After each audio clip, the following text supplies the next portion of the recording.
Good morning class, let's try chemistry. आज हम लोग अपना एक नया चैप्टर स्टार्ट करने जा रहे हैं, बायोमोलिक्यूल्स। ठीक है, जो कि आपका चैप्टर नंबर 10 है आपके एनसीईआरटी में। बायोमोलिक्यूल्स का मतलब क्या होता है बच्चा? बायोमोलिक्यूल्स का मतलब होता है, मॉलिक्यूल्स आप बहुत अच्छे से जानते हैं।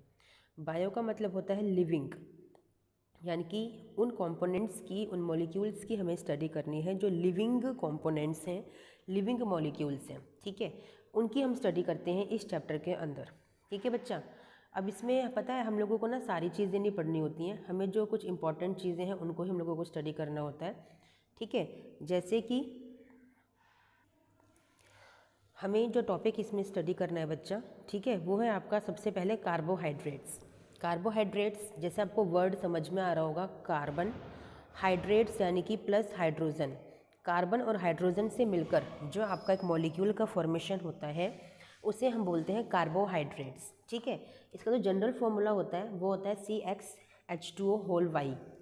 आपको पता होगा, आपका C6H12O6 सबसे बेसिक आपका कार्बोहाइड्रेट होता है, जिसका नाम होता है ग्लूकोज।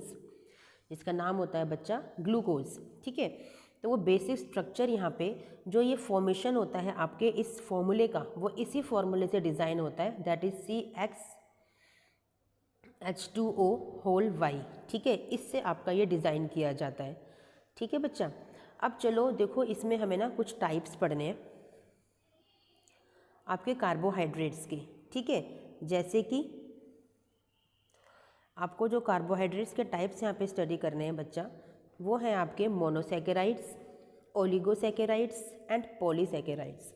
मोनोसैकेराइड्स क्या होते हैं? वो कार्बोहाइड्रेट जो कि आप फर्दर हाइड्रोलाइज नहीं कर सकते, यानी कि वो एक बेसिक चेन जिसे आप और ब्रेक नहीं कर सकते, that is your monosaccharide. Mono means एक वो सिंगल चेन, ठीक है, जिसे आप और हाइड्रोलाइज नहीं कर सकते, दैट इज़ मोनोसैकेराइड। मतलब कि वो सबसे छोटी यूनिट हो गई आपकी, जिसका आप और ब्रेक डाउन नहीं कर सकते।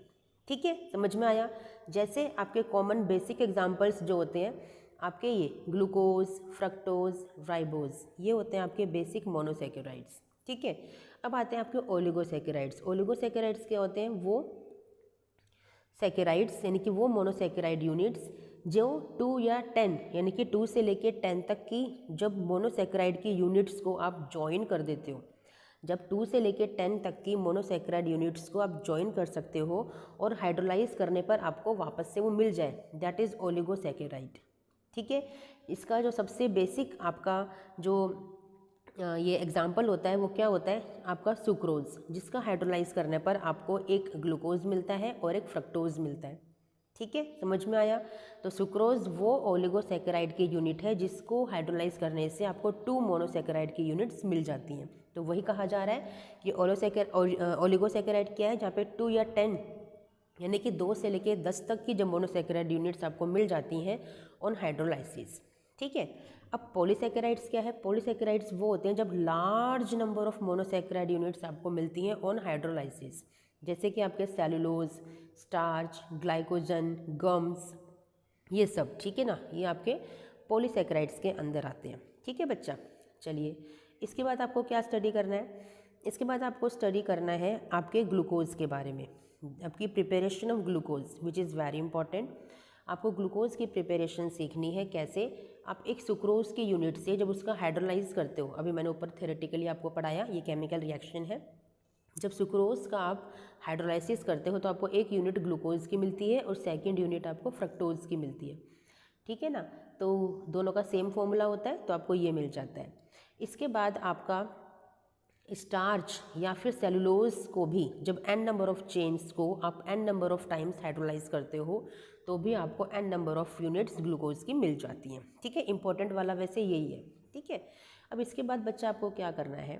इसके बाद आपको ये वाला जो नीचे आपको पूरा का पूरा दे रखा है which is very important to all of you. कैसे इंपॉर्टेंट है बच्चा? आपको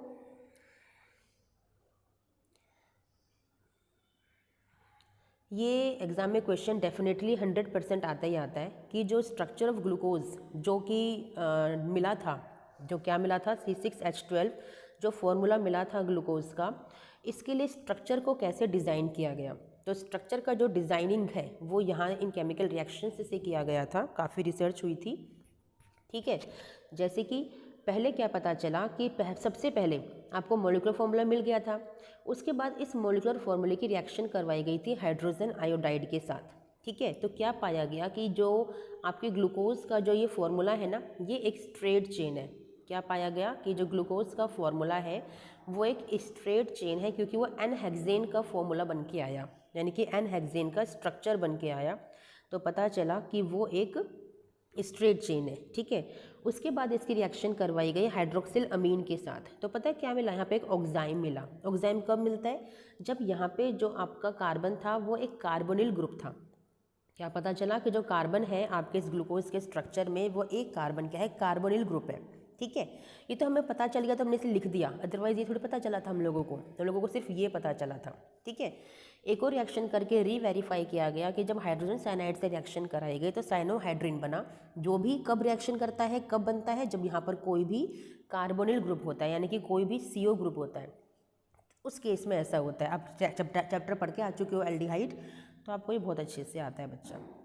ठीक है, इसके बाद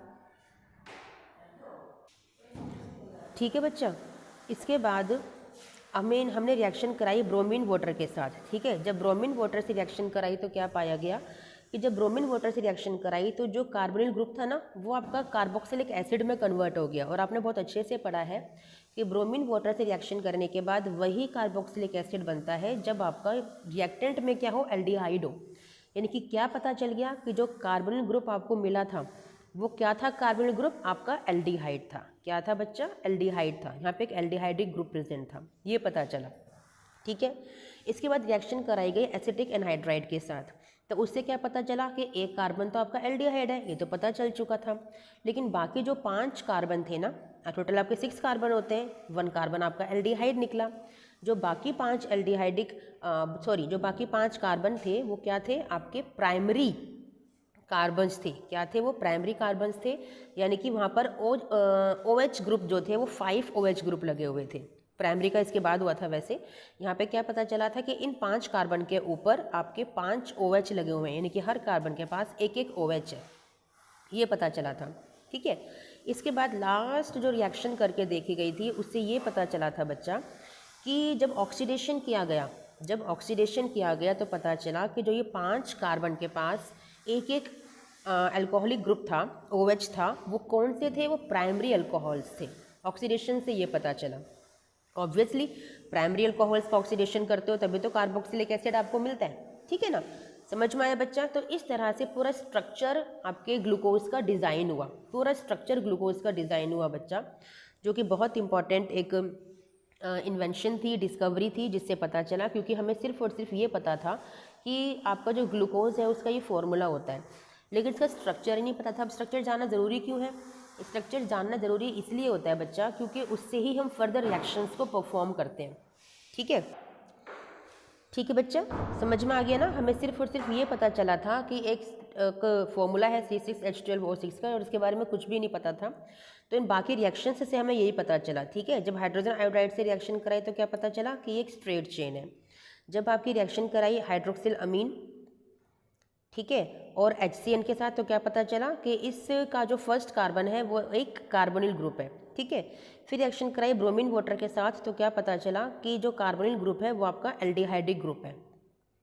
फिर रिएक्शन कराई एसिटिक एनहाइड्राइड के साथ, तो क्या पता चला कि जो एक कार्बन के अलावा जो 5 कार्बन है उनके पास OH ग्रुप है। फिर रिएक्शन कराई गई यानी कि ऑक्सीडेशन किया गया, तो क्या पता चला कि जो 5 कार्बन के पास जो OH ग्रुप है वो कौन से हैं, आपके प्राइमरी OH ग्रुप्स हैं। ठीक है, तो इस तरह से पूरा स्ट्रक्चर आपका डिज़ाइन हो गया था, किसका, आपके ग्लूकोज का। ठीक है, समझ में आया बच्चा। चलिए, इसके बाद अब आपको क्या करना है, अब आपको करना है जो ग्लूकोज का स्ट्रक्चर है, ना, उसका आपको स्टडी करना है बच्चा कि L और D कन्फर्मेशंस को आपको स्टडी करना है। L क्या होता है, लिवो रोटेटरी, यानी कि लेफ्ट में रोटेशन करता है मॉलिक्यूल। D होता है डेक्स्ट्रो रोटेटरी, यानी कि पॉजिटिव, ये नेगेटिव, यानी कि आपका पॉजिटिव का क्या मतलब है कि वो राइट में रोटेट करता है आपका मॉलिक्यूल। ठीक है, अब देखो जैसा आपको दिख रहा है, आपका ये वाला जो OH ग्रुप है वो राइट में है। ठीक है, तो इसका क्या मतलब है कि ये आपका D कन्फर्मेशन है। ठीक है, अभी और देखते हैं नीचे।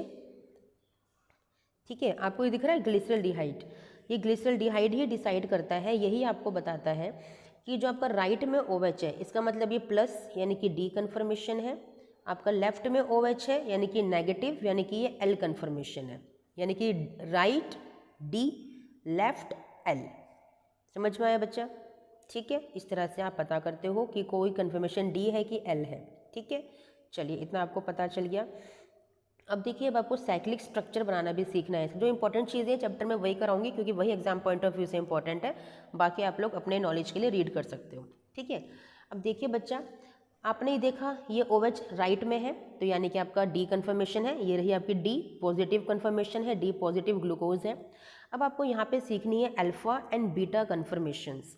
अल्फ़ा का क्या मतलब होता है कि जब आपका ये सेकंड वाला कार्बन का जो OH है अगर वो राइट में है तो वो अल्फ़ा है, और सेकंड कार्बन वाला, ठीक है, थोड़ा सा और नीचे की तरफ आते हैं बच्चा,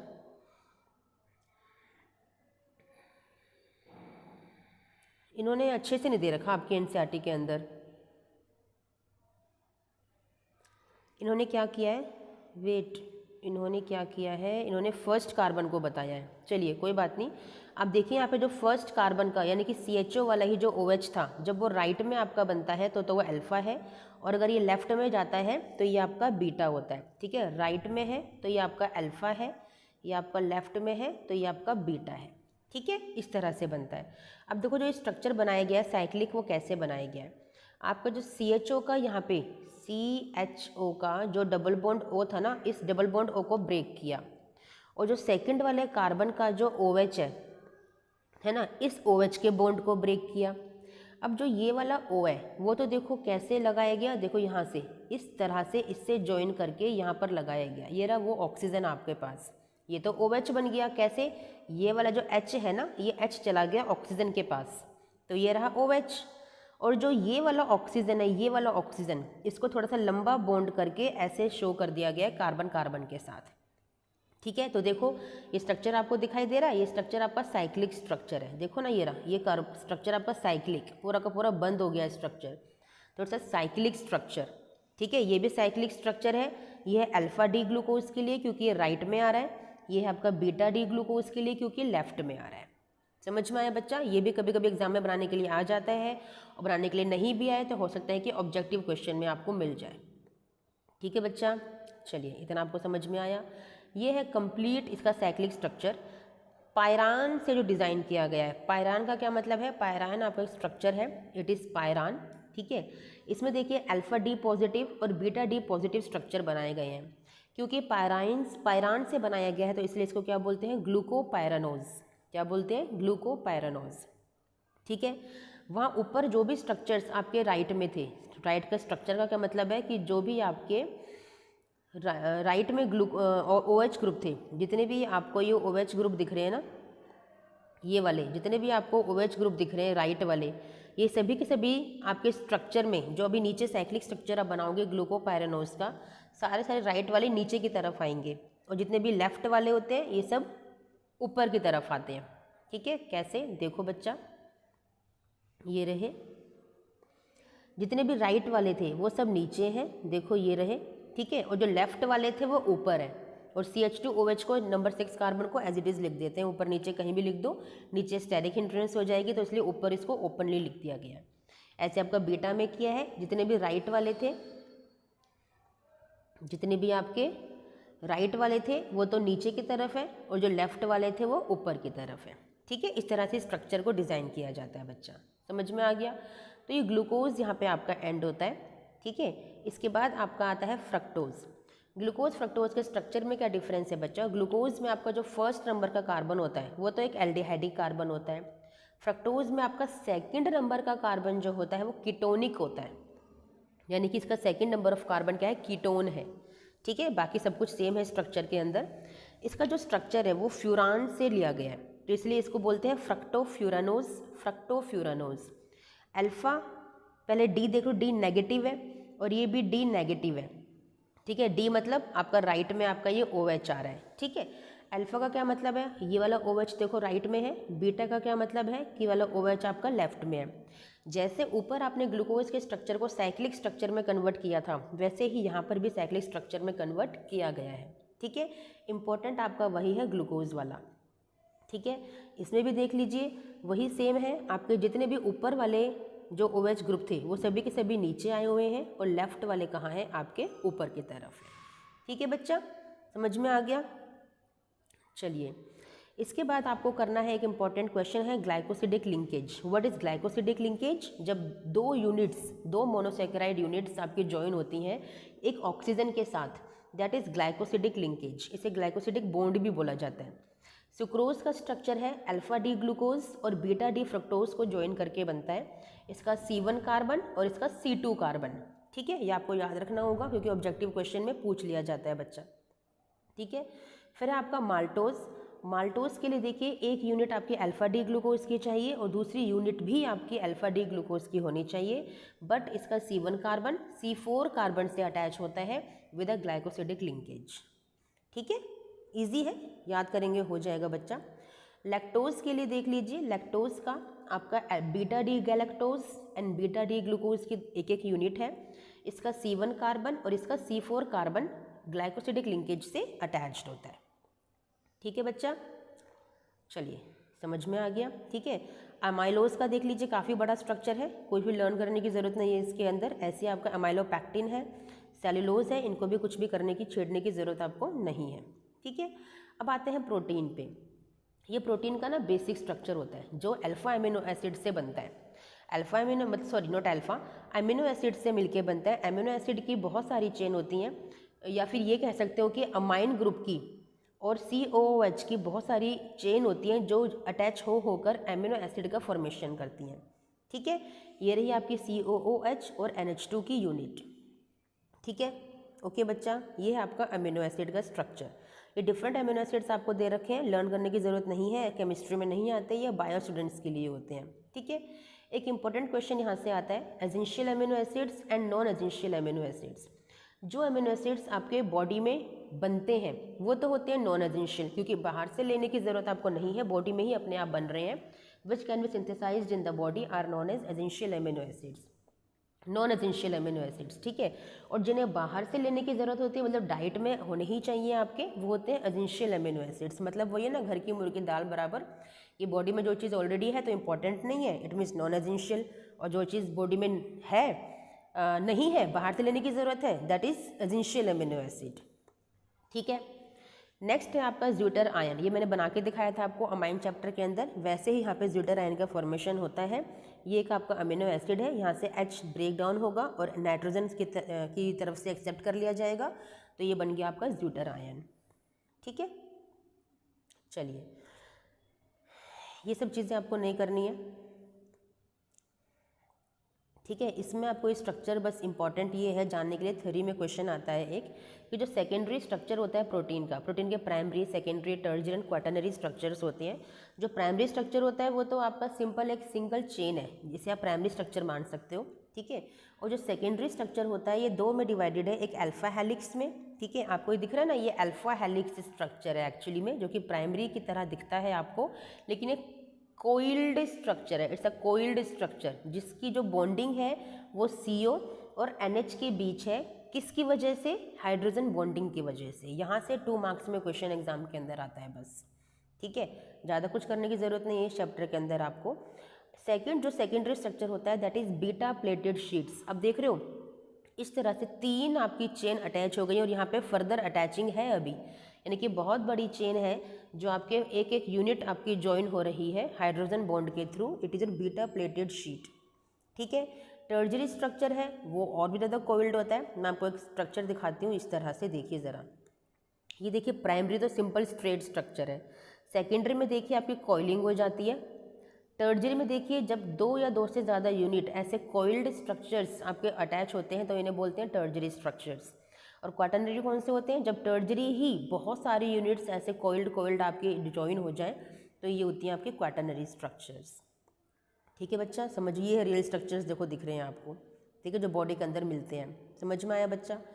इसके बाद एंजाइम्स हैं। एंजाइम की डेफिनेशन एग्जाम में 1-2 नंबर में आ सकती है कि एंजाइम्स क्या होते हैं, वो केमिकली केमिकल्स होते हैं एक्चुअली आपकी बॉडी के अंदर, ठीक है, जो कि रिएक्शंस के सीक्वेंस को प्रोसीड करते हैं, ठीक है, या फिर ये कह सकते हो कि enzymes are very specific for a particular reaction, ठीक है, और अ पर्टिकुलर सबस्ट्रेट, ठीक है। ये आपके बायो कैटलिस्ट होते हैं बॉडी के अंदर, दीज आर बायो कैटलिस्ट, ठीक है।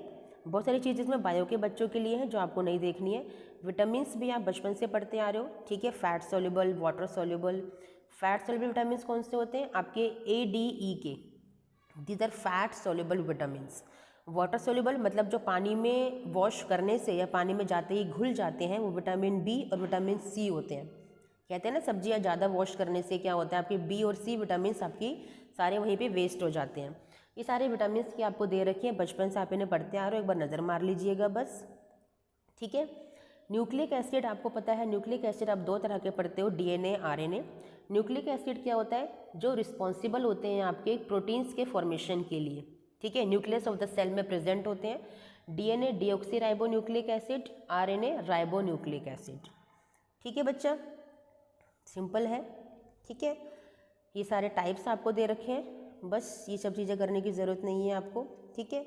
ये आपको पता होना चाहिए न्यूक्लियोसाइड क्या होता है। न्यूक्लियोसाइड वो होता है जहाँ पे आपकी कोई यूनिट अटैच होती है with the base 1 position of the sugar, ठीक है। बेस 1 की जब यूनिट अटैच होगी आपकी शुगर की, दैट इज़ योर न्यूक्लियोसाइड, ठीक है बच्चा। चलिए इतना आपको समझ में आ गया। इसके बाद हमारे पास ज़्यादा कुछ नहीं रह गया इस चैप्टर के अंदर, ठीक है, ये सब नहीं पढ़ना है आपको। हॉर्मोन्स आपके केमिकल्स होते हैं जो बॉडी में स्टिमुलेट होते हैं, है ना, सीक्रेट होते हैं आपके प्रॉपर फंक्शंस के लिए, ठीक है। अब देखिए चैप्टर हमारा इस तरह से एंड हो गया बच्चा, ठीक है। नाउ पूरा चैप्टर मैंने आपको क्लियर कर दिया है बच्चा। एक टॉपिक और था इसके अंदर जो रह गया है, that is denaturation of the protein. इसका मतलब क्या होता है? प्रोटीन का डीनेचर्ड होना, यानी कि जो आपकी कोइलिंग थी प्रोटीन के स्ट्रक्चर की, उसकी अनकोइलिंग कर देना, उसको सीधा कर देना। कैसे करते हो? बाय चेंजिंग टेम्परेचर और पीएच। इसका एग्जाम्पल क्या होता है आपका? एग का बॉईल करना। एग को अगर आपने बॉईल किया तो उसका डीनेचुरेशन हो जाएगा क्योंकि आपने टेम्परेचर दिया है उसको, तो that is denaturation of protein. ये क्वेश्चन भी 2 मार्क्स में आता है, ठीक है बच्चा। चलिए ये वीडियो आपकी एंड होती है, मिलते हैं नेक्स्ट वीडियो में। Till then thank you, bye.